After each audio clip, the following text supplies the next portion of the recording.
Hello, and welcome back to another Chris McPherson Show Daily Dose. And it's a show that's tinged with a little bit of regret because it means the Ashes is over. But the silver lining, those Ashes are staying in Australia. A win in the final test in Sydney, wrapping it up well into session 2 on day 5, sees the Aussies seal the series 4-1. The first time in 12 years we've gone a test series against England without a draw. Wonderful to see. 2-day test. Well, we've shared our thoughts on those. Speaking of sharing our thoughts, let's share some thoughts with Clem. Adam Clements is back again to wrap the test. Some highlights from the series and certainly some talking points from there. Clem, good to have you. Thanks, mate. Thanks for having me. Yeah, it's a bit of a shame that it's all over, to be honest. I've thoroughly enjoyed it. We did only get 18 days out of a possible 25, but as you said, that's all in the past now. So, yeah, Well, thank goodness for Adelaide and Sydney is all I can say, because otherwise that yeah, number could have been a hell of a lot less. yes, that's right. I mean, like I said to you before, I tipped a draw because I thought the curator would be nervous. The pitch played really nicely. I think there was plenty in there for the batters, and today I did start to play a few tricks, but obviously we got a result, and that's the main thing. Well, speaking of day 5 there, we talked about it yesterday. We needed over 10,800. The early count was somewhere just north of 15,000, which means that an attendance of over 200,000 for the first time in history at the SCG for a 5-day test. So that is a record. That's tick one. That's what we wanted to see. So good to see a healthy hmm number in again to see, as I said, what was almost 2 sessions of play. Yeah, and they definitely got their money's worth today. I mean, a lot of people would have gone there just to see Usman get his last bat. It was quite brief, unfortunately, but I think if it's anything like other years, they normally let everyone on the field after the last wicket falls so they can watch the presentation up close too. So I'm not sure if they did that this year, but I definitely hope they did because it's great when they do it. Yeah, it certainly is, and it was wonderful to see. Obviously, the finish to the series, and the finish of the English innings today. Mitchell Starc getting a couple of wickets, and we'll talk a bit more Yeah. about him. But I guess the one thing that was probably the only disappointment for mine, I was messaging you about this morning. I Mhm. found myself in this very weird situation that I kind of wanted Jacob Bethel to go on with it and really get some runs. I mean, I didn't want Australia not to win, but if it had gone into the third session, I might not have been disappointed. But once I saw what ended up coming of the Australian batting innings, I'm kind of glad that he didn't go and put on another 40 or so in a double ton because it might have been a bit more than nervous. Yeah, definitely. I think anything over 200, it would have been a bit of a touch and go innings because we started to get the wobbles there a bit. And then thankfully, Carey, who's been ever reliable, helped finish it off. And Green was out there too, sort of maybe his most meaningful contribution to the whole series. But yeah, it was, I mean, they ended up getting there pretty comfortably, but they definitely didn't do it without a few wobbles. No, they certainly didn't. So, obviously, well done to the Aussies getting the win. There was plenty of takeaways when you start having a look at it. Nothing in terms of runs or wickets that's banging down the door on record-breaking series, but nonetheless, Travis Head, again, he got player of the match for this match for his, Yeah. century in the first innings. And then, the fact that he picked up 29 in the second was just a bit cream on top. He's in a very elite class of players who scored above 600 in an Ashes series, Yep. and was 229 runs clear of the next best and almost actually just over 300 runs clear of the next best of the Aussies. So he was a dominant force in this series. And as you say, he and Alex Carey probably our best. Steve Smith not far behind, obviously missing a test with the bat. So it was nice for Head to get man of the match and Alex Carey to hit the winning runs. That kind of felt those two little moving pieces were a little bit fitting for when we get to man of the series in a little bit. Yeah, definitely. Like sort of a bit of a full circle moment, wasn't it? Head gets man of the match, Carey hits the winning runs. They've probably been two of the three best players we've had in the series. Carey, as wicketkeeper, it's not the sexiest, way to be impressive on a cricket field, but he did some keeping work this series that was, uh, you know, lauded by everyone worldwide that saw it. He really, it was understated how important he was to us winning this series. I think it was quite funny, actually. I think it was yesterday where Scott Boland was getting a little bit frustrated with him keeping up to the stumps. He spent so much Yeah, time up to the stumps this series, just keeping those English batters with their Bazball attitude of getting down the pitch and going after balls, keeping them honest and saying, hey, dance down the wicket all you want, but you know how good my hands are. I'm going to, if they beat you, you're gone. And we yeah. saw, a number of close calls with that. And that was a wonderful, I guess, piece that thwarted a lot of Bazball's styles throughout the series and probably goes unrecognised because he didn't get a lot of wickets in this match because he was up the stump, so there wasn't as many edges to the keeper and those sorts of things off the pace bowlers because it's just nigh on impossible that them falls to the slip. So you talk about that, and Steve Smith, 14 catches I think for the series in 4 tests, sort of goes to talk about how much work he did in the slips. Marnus as well, I think he got 10. So for both of them to be in double digits is busy times on top of Carey's work. Yeah, those two were mammoths in the slips as well, weren't they? There was some very important catches taken by Smith and Marnus in the slips.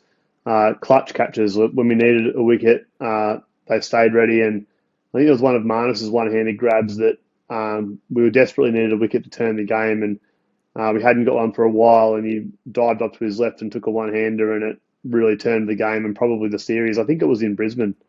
So, again, understated, but probably a sign of how much of a team effort this has been.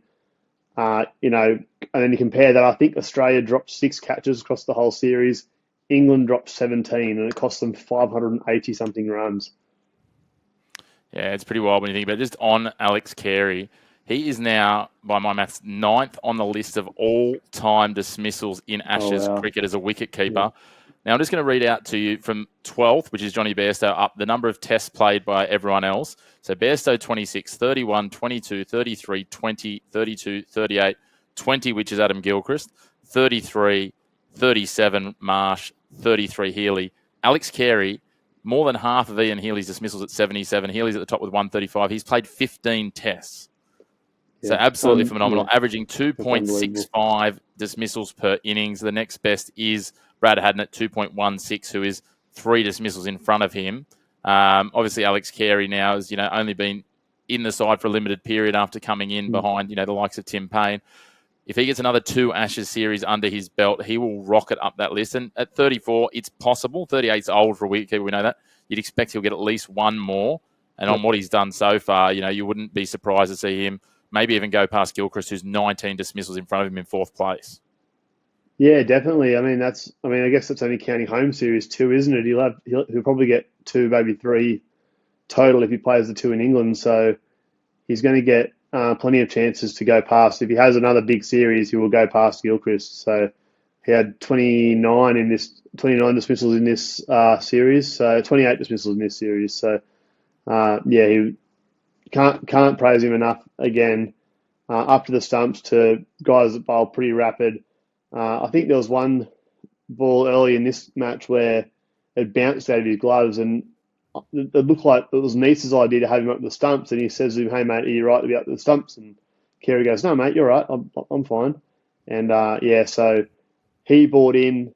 It couldn't have been that easy for him, and he even said that he doesn't really practice it that much because it's too hard on the body to do it too often. But he did it for a whole series pretty much. So. Very correct. Impressive. So 28, as you said, one short of Brad Haddin's records for most dismissals in a series, in a test series by a wicketkeeper. And again, he's twice on the top 6 list, and one of those appearances just in front of his 26 in the England Ashes in 2023 is Ian Healy from 1997 in a 6-test Ashes series. So again, phenomenal numbers by Carey. That's 54 dismissals in the last 2 Ashes series. Huge numbers, absolutely phenomenal. Silky hands, and you can see why he was a gun AFL midfielder. But let's move on. We've waxed lyrically about Alex Carey. You touched on Usman Khawaja before. We can't let this go without giving him another mention. 88 tests for Australia. It wasn't his test, this one, but undoubtedly wonderful for him to be able to farewell and seal off a series, a win that they got in the match, which was great to see. And, again, we'll undoubtedly see him now, rolling out for the Brisbane Heat in a couple of games' time and doing his thing in the Big Bash and probably some Sheffield Shield cricket for the next couple of seasons, just depending on what he wants to do. But he'll be in that commentary box undoubtedly next summer, I reckon. Yeah, definitely. He even said after the match when they interviewed him, he said, I wasn't too fussed about, he appreciated the romance of him maybe hitting the winning runs, but he said, look, I'm just happy we wrapped up the series 4-1.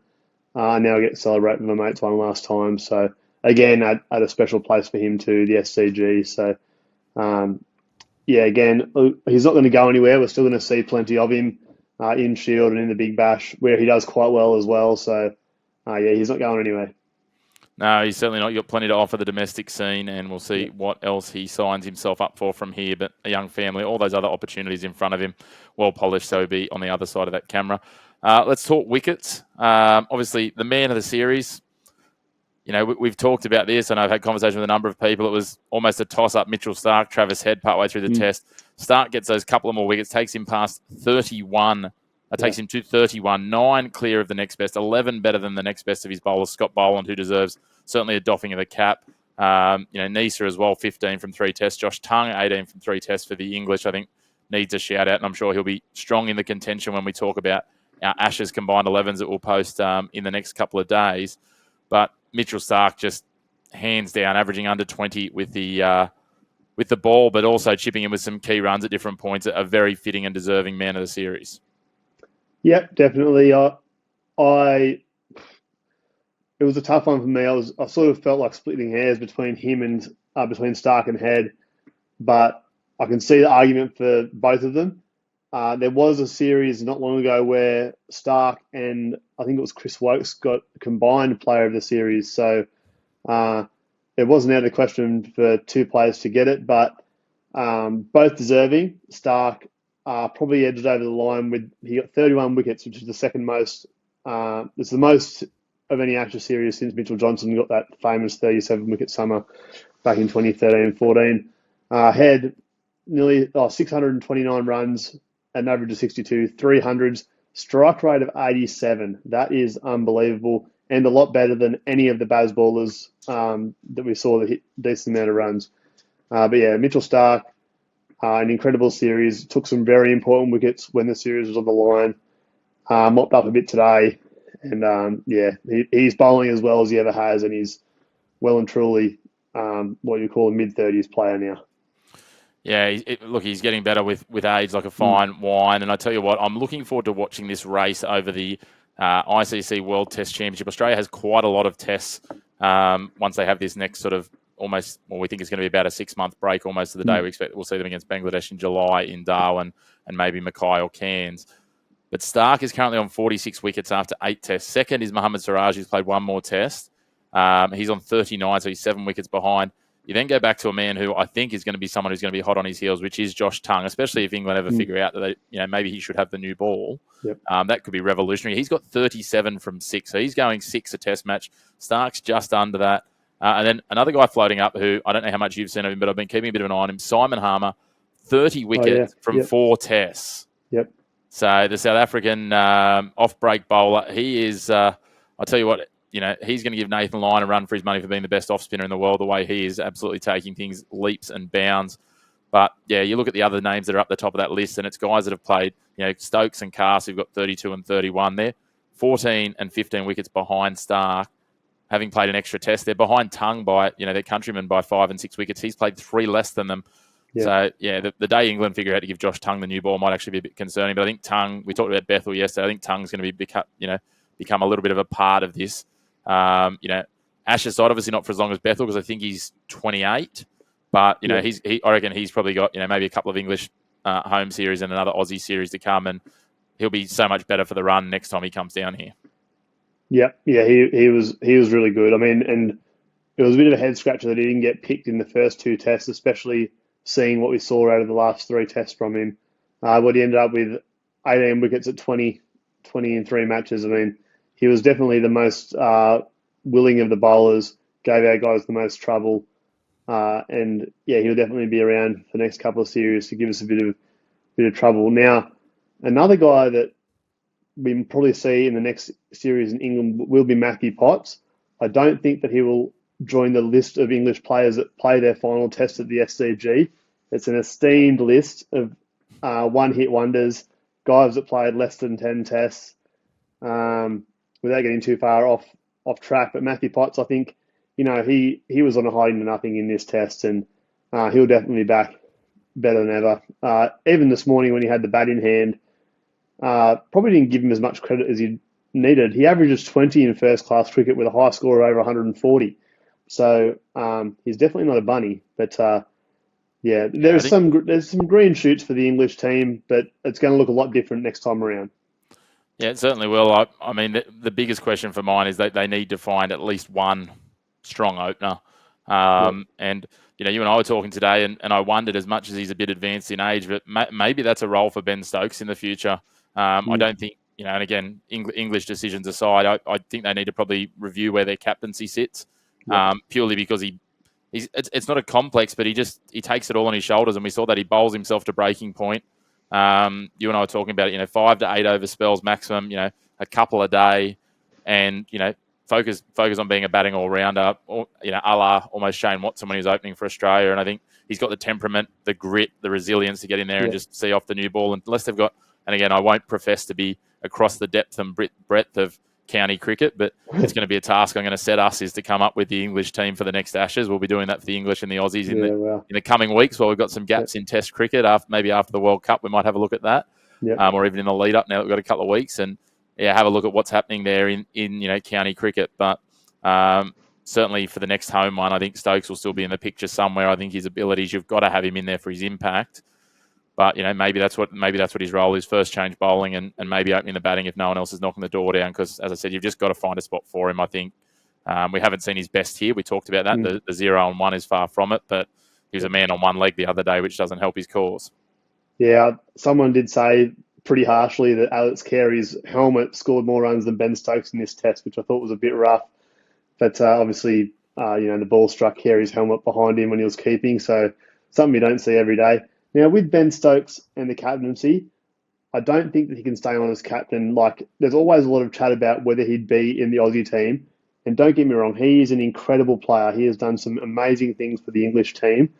But when he's the captain and he tells the team to play a certain way, and it gets them in a hole, and then he has to be the guy to come out and play a different style, it makes him look a little bit out of touch, a bit arrogant, a bit like he wants to be the saviour. And I think when he wasn't captain, I had a lot of respect for him for being the guy to dig them out of a hole. But now, a lot of the time, it's his tactics and his playing style that's putting them in the hole to start with. So, and then he gets to come out and play sort of hero ball. But, he's an incredible player. Obviously didn't see the best of him here, especially with the bat. But, I'm sure he'll go around again. Probably not as captain, though. Let's remember, this is a guy that averages, 35 and a bit with the bat, around 30 with the ball as well. He's got nearly 250 test wickets, so 7,000 test runs. Like, that is an elite class. I think he's got about 14 centuries. Like, that's, knocking on the door, chasing an Usman Khawaja sort of numbers who, yes, Stokes has played more tests, but he's an all-rounder who's batted lower down the order. So this is a guy who, you can't discount that. I think if I do the quick maths, I think he's got nearly 11,000 international runs. Like, this is a guy. Obviously, the thing against him is he's 34. I don't know whether we'll see him again, but I wouldn't in Australia. But I wouldn't rule it out completely. I think the best thing for his career, as you say, and his longevity, would be Brendan McCullum departing as coach and him stepping down from the captaincy. That does leave a big question, though, Clem. Who steps into that role? Because we've seen Joe Root go to the next level, and I don't think going back to Joe Root is the solution. Yeah, I don't think it's Joe Root. I think they kind of have designs on Harry Brook, maybe. But again, he needs to be better than he has been in this series. It feels like a team that needs a full cultural upheaval. Obviously, without being in there and seeing what it's like myself, I don't know. But it wasn't a good look to have the old boys coming out and saying that this is what should be happening, and then the English team go, no, we're not going to listen to them. And then everything that other people that in the know said sort of came to fruition, and they sort of still didn't want to take on board any criticism or a change of tack from anyone outside their setup. So, there's definitely going to be some sort of upheaval within there. I don't know, obviously, without knowing who's in the county setup. I don't know who comes in, but I'd say there's going to be probably a handful of guys that played today and in this series that we won't see again. Yeah, I think that's the case, right? And it'll be interesting. There's been Aussie names thrown up to coach them, actually. Darren Berry, Justin Langer, Michael Vaughan's name's been thrown in there as well. I think, Michael Vaughan's got a finger in about 45 different podcasts and media pods. I think they could afford him. It's a bit like Mark Waugh over here in Australia. So, look, maybe even, Jason Gillespie's name's been thrown up as well. So there's some interesting names that are there. It'll be interesting to see whether they step away from McCullum. I think if they don't step away from McCullum and bring a new captain in, that's just throwing him to the wall, that captain to the wolves, because Brendan Yep. McCullum's clearly a really strong personality who's got a my way or the highway, and he and Ben Stokes have been on board together, and that's fine. But I think Stokes coming back from the captaincy, I think to your point, Harry Brook could be the likely one, because when you look through this team, the only locks in this team for mine are Root, Brook, Bethel at the moment. I think you've got to find a spot somewhere for Stokes. And then in the bowling lineup, realistically for me, it's just Jaden Tongue. Depending on what spin's available, Will Jacks might have a spot in the middle order if you push Ben Stokes up. But, Josh Tongue, sorry. So realistically, out of those, the only viable captaincy options as I see it would be Brook or Root. And as I said, I don't think going back to the past makes sense. If Bethel was another 12 months into his cricketing career, it might be a long-term punt that you take there. But, maybe that's the question. Maybe you talk to Joe Root and say, hey, have you got 12 months in you? But they've obviously got designs on Harry Brook. There's 4 and a bit years between him and Bethel. So maybe that's the succession plan over the next 10 years for England. They set themselves up there. And if Harry Brook fails over the next 12 months, doesn't get going, well, Jacob Bethel's there. If he continues on, right? It's been a flash in the pan so far. Yeah, no, that's sort of what I had thought of yesterday when I was watching him bat, seeing his temperament compared to some of the other guys. He's definitely someone that would have a very early earmarking as captain. Obviously, he has to go on with it, and you don't want to put too much pressure on him too early, but he seemed to thrive in the pressure yesterday. I think that a long-term succession plan of having him and Harry Brook sort of carry the team into the next stanza of their the next Future Tours program is probably the right way to go. Yeah, it'll be interesting. Some other names have been thrown up: Gary Kirsten, Alistair Cook as well. So lots of options. They do love a South African in their team, so maybe Gary Kirsten's in the box seat. Maybe just fix it all. Bring in KP. Make KP the coach. Wouldn't that be times? Yeah. Oh, that would be good. That would be good. Even Jacob Bethel would be like, KP and junior KP. Yeah. But geez, there'd be some personality clashes in that team, I think. Anyway, I think that's happening already. But in terms of the Aussies, obviously we know Usman Khawaja will be the one, definite casualty, if you call it, after this series, after retiring. Cameron Green's got we've talked about, I think his head's in the noose, depending on injuries and form across the Sheffield Shield. I don't know whether it was in our chat group or another one of the chat groups. I mean, yesterday I've got so many of them that are firing about the cricket at the moment, and someone talked about Cameron Green being an excellent Shield player, but not quite a Test player. And we've had some of those before, right? Like, there's some players that are really good at that level below, but just can't quite take the leap and the conversion. And he's had a lot of chances, as we said yesterday. So maybe he goes back and Webster comes into that role. Time will tell. Marnus, I think he needs to go back and make Shield runs if he's to lock himself in for those Bangladesh matches. But it's probably great that we do have those Bangladesh matches, but I want to be really certain. I didn't love it when we went over to Sri Lanka and, some of these guys, no disrespect to Josh Inglis and Cooper Connolly, but they were, blooded for development. That's not what the Australian Test side's about. If you want to go and send Australia A tours, I can cop it a little bit in rotation and balance of coloured ball clothing teams that you need to have squads and move people around, but the baggy green's far too valuable to be continuing to do that. I don't doubt that we'll see both of those names back in the Test side at some point, though. That's it. Yeah, no, I agree. I think that there's a very careful line you have to toe down of not cheapening the cap. This is the Australian Test team, and I think that when they did blood Cooper Connolly in Sri Lanka, it wasn't the right thing to do because of exactly that reason. And looking forward, obviously there's going to be an opening with Khawaja going, whether that's an opening spot we call it or down the order where he was today. And then you have a look at Weatherald. His spot's definitely up for grabs. I know, yes, he had 5 tests, and that's sort of what they said at the start was we're going to try and give this guy 5 tests to prove his worth. He probably hasn't done that.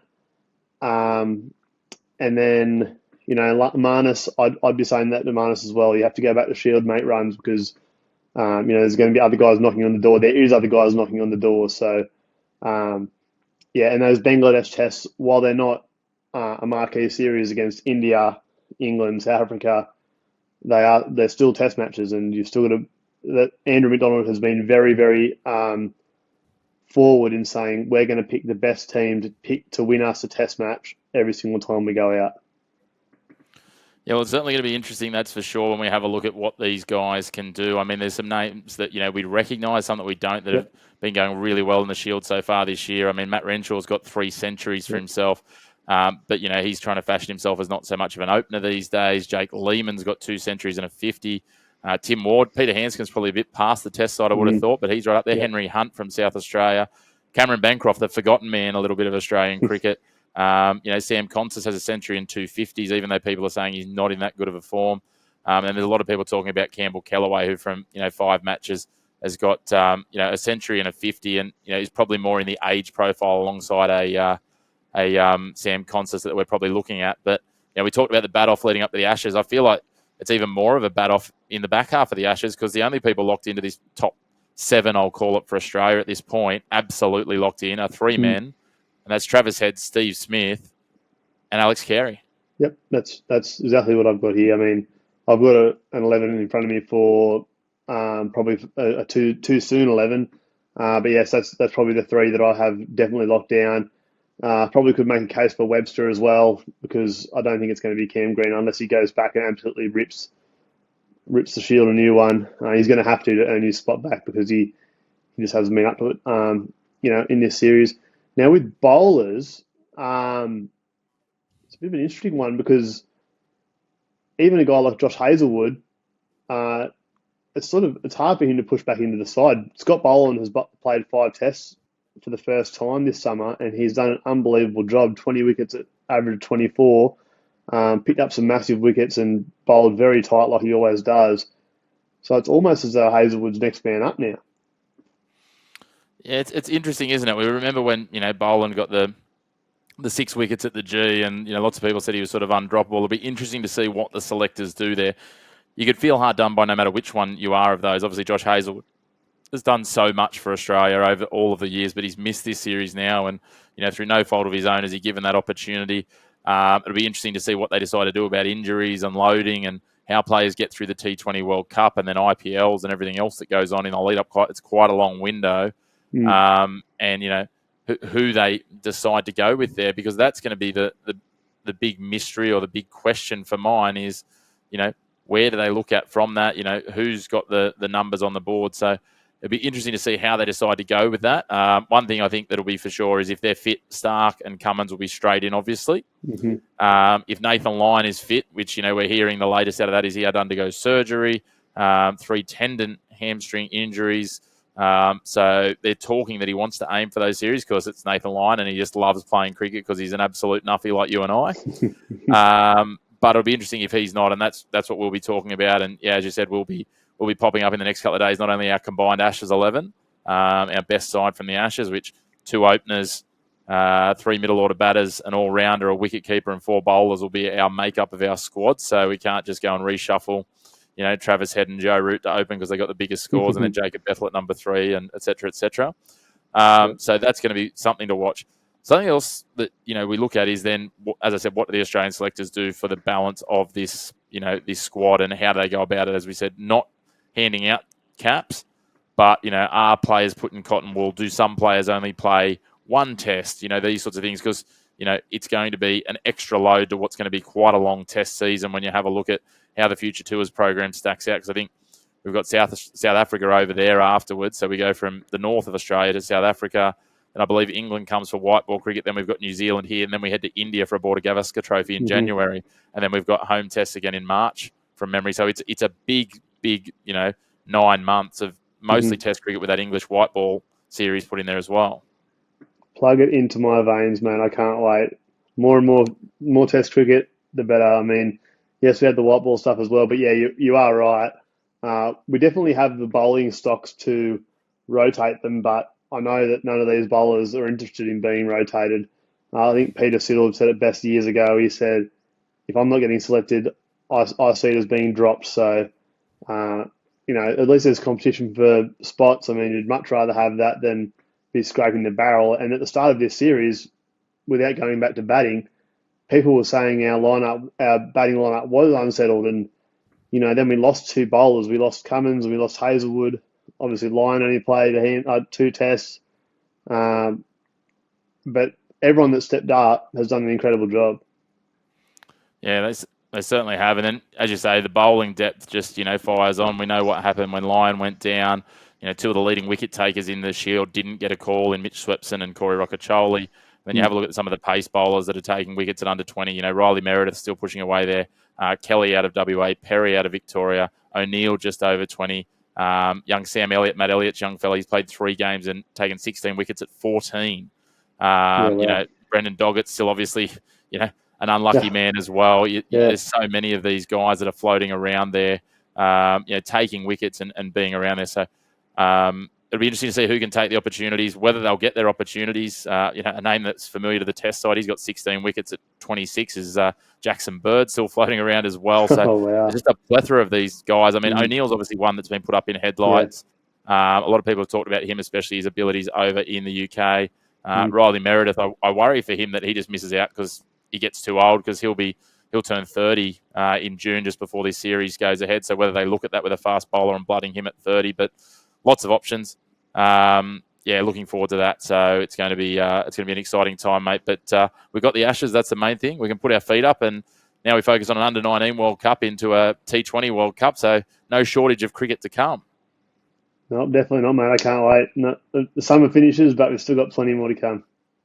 Can't wait to see Ollie Peake after his match-winning antics for the Renegades yesterday, heading over and leading the Aussie under-19s to hopefully some World Cup glory, and then the Aussie men will be in action. And we've got the women's series against India as well, because, you know, too much cricket's never enough. But as always, thank you, Clem. I look forward to when we next get together, mate. It's been great having you along for the ride along the Ashes. Thanks a lot, mate. It's been great.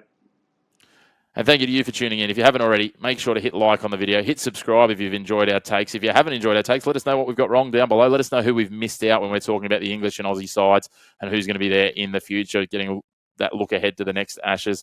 But until next time, a big thank you for you tuning in to your home of the Black and White of Sports. No grey opinions here on the Chris McPherson Show.